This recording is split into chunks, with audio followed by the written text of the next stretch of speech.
Hello hi, പുതിയൊരു വീഡിയോയിലേക്ക് എല്ലാവർക്കും സ്വാഗതം. ഇന്ന് ഞാൻ നിങ്ങളുമായി ഷെയർ ചെയ്യുന്നത് ഒരു ചെറിയ വീഡിയോ ഒന്ന് കാണിച്ചു തരാം. എന്നിട്ട് നമുക്ക് അതിനെപ്പറ്റി ഒന്ന് സംസാരിക്കാം.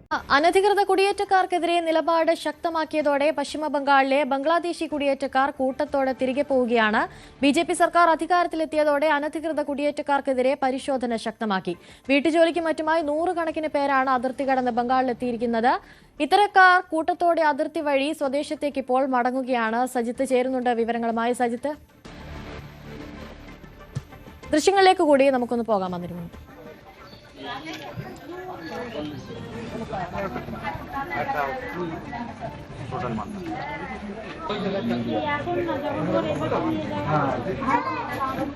বাংলাদেশে কোথায় বাড়ি?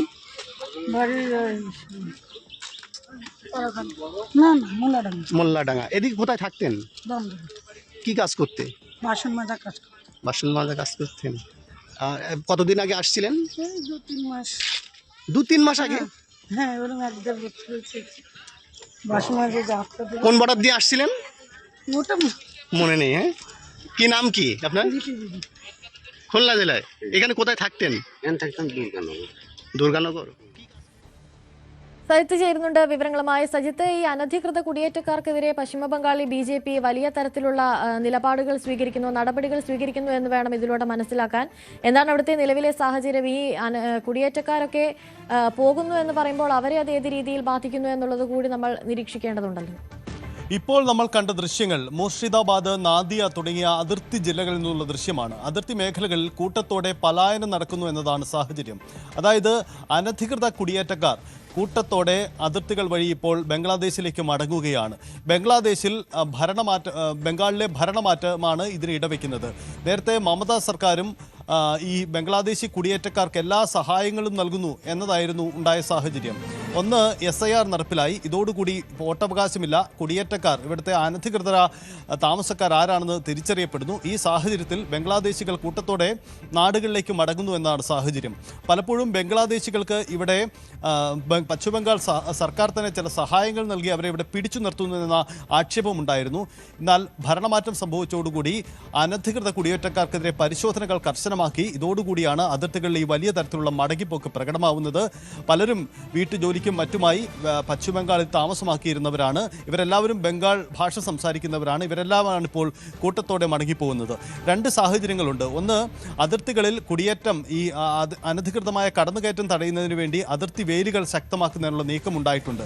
ഏറ്റവും ആദ്യം ഈ BSFന് ഇതുവരെ ഒരു സംസ്ഥാനത്ത് ഒരു കേന്ദ്രം സ്ഥാപിക്കാനുള്ള അനുമതി സംസ്ഥാന സർക്കാർ, അതിനുള്ള സ്ഥലം വിട്ട് നൽകിയിരുന്നില്ല. പുതിയ സർക്കാർ അധികാരത്തിൽ വന്നതോടെ ആദ്യ തീരുമാനങ്ങളിലൊന്നായി BSFന് ആ തരത്തിലൊരു സ്ഥലം വിട്ടുകൊടുത്തു. ഒപ്പം തന്നെ അതിർത്തി മേഖലകളിൽ മുള്ളുവേലികൾ സ്ഥാപിക്കുന്നതിന് വേണ്ടിയുള്ള സ്ഥലം വിട്ടു നൽകിയിട്ടുണ്ട്. ഈ തരത്തിലുള്ള തീരുമാനങ്ങൾ ഉണ്ടായിട്ടുണ്ട്. അപ്പോൾ അതിർത്തി വഴിയുള്ള കടന്നുകയറ്റം തടയുന്നതിന് വേണ്ടിയുള്ള കർശന നടപടികൾ പുതിയ സർക്കാർ ആരംഭിച്ചു. അതിന് പിന്നാലെയാണിപ്പോൾ നിലവിലിവിടെ ഉണ്ടായിരുന്ന അനധികൃത താമസക്കാർ വിട്ടുപോകുന്നത്.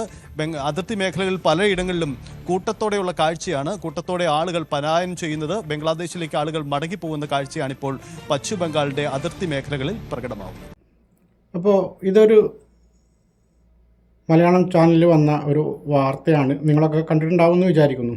അപ്പോൾ എനിക്ക് ഇതിനെപ്പറ്റി പറയാനുള്ളത്, നമ്മളിപ്പോൾ ഏത് രാഷ്ട്രീയ പാർട്ടി ആയിക്കോട്ടെ, അത് BJP ആയിക്കോട്ടെ, മാർക്സിസ്റ്റ് പാർട്ടി ആയിക്കോട്ടെ, അല്ലെങ്കിൽ കോൺഗ്രസ് ആയിക്കോട്ടെ, അപ്പോൾ ഏത് പാർട്ടിക്കാർ നല്ലത് ചെയ്താൽ അതിനെ നല്ലതായിട്ട് തന്നെ കാണണമെന്നാണ് എൻ്റെ ഈ വിഷയത്തിലെ അഭിപ്രായം.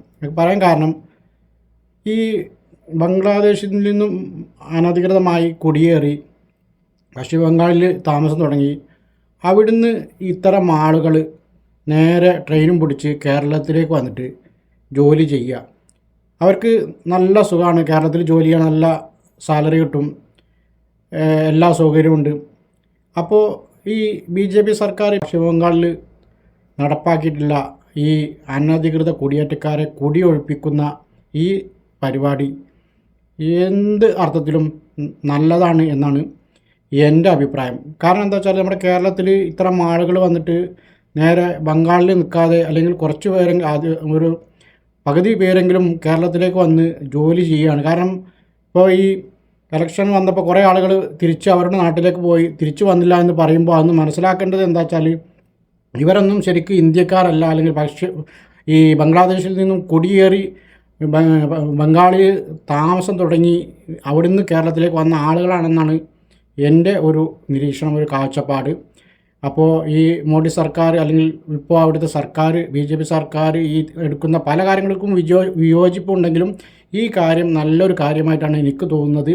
കാരണം ഇത്തരം ആളുകൾ നമ്മുടെ നാട്ടിലേക്ക് അനധികൃതമായി കുടിയേറി നമ്മുടെ നാടിൻ്റെ എന്താ പറയുക ഒരു കൾച്ചറൊക്കെ കുട്ടിച്ചോറാക്കി നമ്മുടെ തൊഴിലവസരങ്ങളൊക്കെ നഷ്ടപ്പെടുത്തി ഇത്തരം ആളുകൾ സുഖിച്ച് ജീവിക്കുമ്പോൾ നമ്മളെപ്പോലുള്ള ആളുകൾക്ക് ജോലിയില്ലാതെ പല വിദേശത്തും പോയി ജോലി ചെയ്യേണ്ട അവസ്ഥയാണ്. അപ്പോൾ ഇതിൽ നമ്മൾ ഈ BJP സർക്കാരിനെ സപ്പോർട്ട് ചെയ്യണമെന്നാണ് എൻ്റെ അഭിപ്രായം. അപ്പോൾ നിങ്ങളുടെ അഭിപ്രായം കമൻറ്റായി രേഖപ്പെടുത്തുക. എൻ്റെ ചാനൽ ആദ്യമായിട്ടാണ് കാണുന്ന ചാനൽ സബ്സ്ക്രൈബ് ചെയ്തൊക്കെ ഷെയർ ചെയ്യുക. പുതിയൊരു വീഡിയോയുമായി വീണ്ടും കാണാം. ബൈ.